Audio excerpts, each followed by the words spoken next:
Thank you, Mr. President. I ask unanimous consent that I be allowed to finish my comments before the vote. Is there objection? Without objection. Thank you, Mr. President. I rise today again to speak on behalf of the brave and hardworking men and women of law enforcement across this nation. Last month, I talked about the dangerous consequences of inaction by the Senate if we didn't come to protect them. And unfortunately, since my last speech, 4 more law enforcement officers, men and women, have been murdered in the line of duty. That's a 20% increase over the same number this time last year. And that doesn't count the hundreds of police officers who have been injured in the line of duty, many of them still recovering from their wounds. The groundswell of violence against law enforcement is shocking, and it's our responsibility as senators to act. Enough is enough.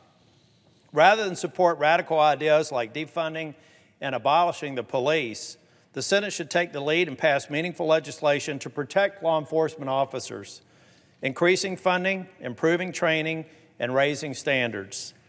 That's why I again call on my colleagues to support and pass the Protect and Serve Act, a bill that I've sponsored and a bill that I hope we can get passed. The Protect and Serve Act would punish dangerous criminals who murder a law enforcement officer in the line of duty. If they murder a law enforcement officer in the line of duty, they'll be sentenced to life. If they injure a law enforcement officer in the line of duty, they'll be sentenced to 10 years in prison. The premise of the legislation is simple. There's no escape from justice for dangerous criminals who intentionally assault or kill a law enforcement officer. The Senate passes legislation almost every day in this chamber by unanimous consent. But I'm sad to report that if I tried to get unanimous consent for this bill, that we would have objection on the floor. The heated rhetoric and the violent attacks on officers are having real-world impacts, and the safety of law enforcement has never been at the low that it is today. Across the country, recruitments are down. Fewer people are applying to go into into law enforcement academies, and retirements are up. We're seeing our law enforcement ranks dwindle. It's sad, but it's not surprising. Law enforcement officers put their lives on the line every single day. Every morning they wake up, they kiss their spouse goodbye, and they don't know if they're going to come back safely.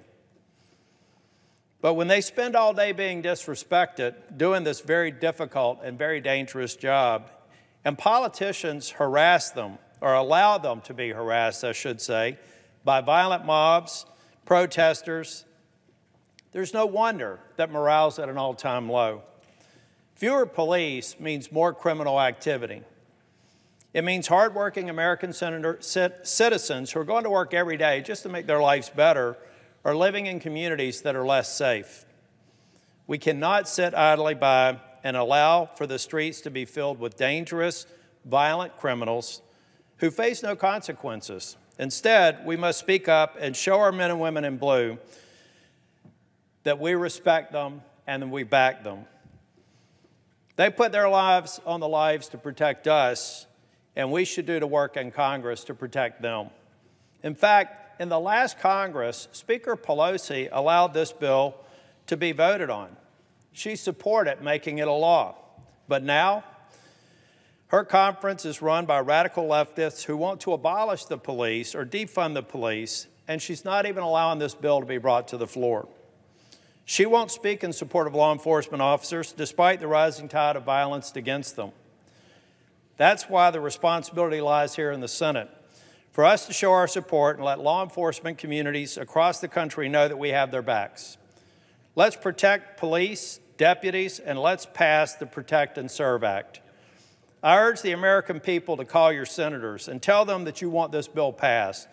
You want law enforcement to be safer, and you want our communities to be safer. Don't be silent.